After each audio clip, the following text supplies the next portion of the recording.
salvage risk or you're buying the election, all these allegations of, workplace harassment issues. What does he need to do? This is where what Will just said is really important. Can he keep his cool? He's going to get attacked on all kinds of things. People are going to be questioning his character, his morality in a lot of cases based on some of the things he's said and done over the years. And will he be able to just calmly respond and pivot back to talking about things?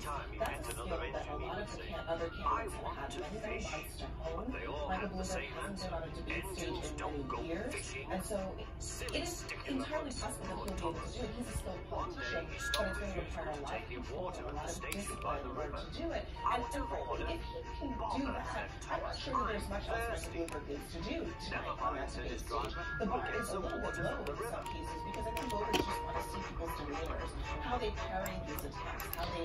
It's really about personality and about the interaction between the candidates, and less so about specific policy issues that really have dominated some of the talking over the last several weeks.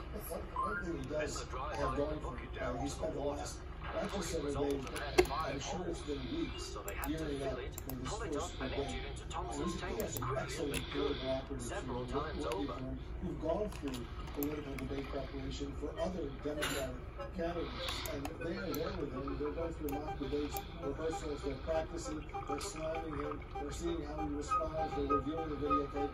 They're going through a lot of practice sessions. We'll see if that helps. I know there's a lot of us just because it's the first fresh face really on stage tonight, but I do want to ask you about Senator Bernie Sanders because he showed strong in this polls. The latest one, CNN tally of the 5 most recent national polls shows him firmly in the lead, and so obviously he'll be punching and be presumably receiving into some tonight. What does he do? I'm sure he will respond. He's Bernie Sanders. He's not going to change. So if he gets he'll come out swinging as well. He is the front runner right now in his polls.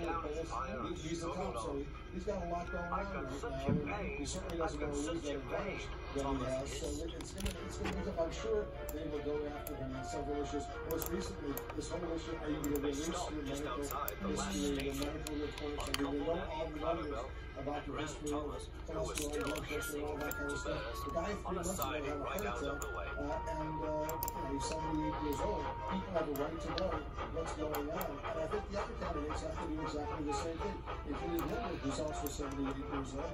He's got to release all of his medical records, so we know specifically what's going on. The driver found notices in large letters, which he hung on Thomas in front and behind. Danger. I think tonight's also a chance for Bernie Sanders to potentially broaden his appeal. He's got a lot of eyeballs on him tonight. People will be very interested in this debate because of Bloomberg's appearance on it.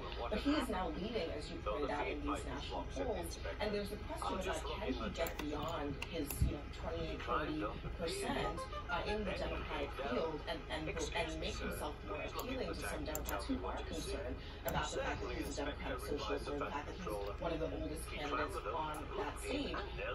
Is he going to even try to pivot? Bernie Sanders does not know he wishes to do that at all. And if he does, will it be effective? So that's what I'm looking from him tonight, because I don't think that he necessarily needs to be getting into fights with the other candidates. When you're leading, it's your opportunity to really start expanding your reach and expanding that lead and taking advantage of the upper hand that you have over the rest of the country. Last question from Vice President Joe Biden.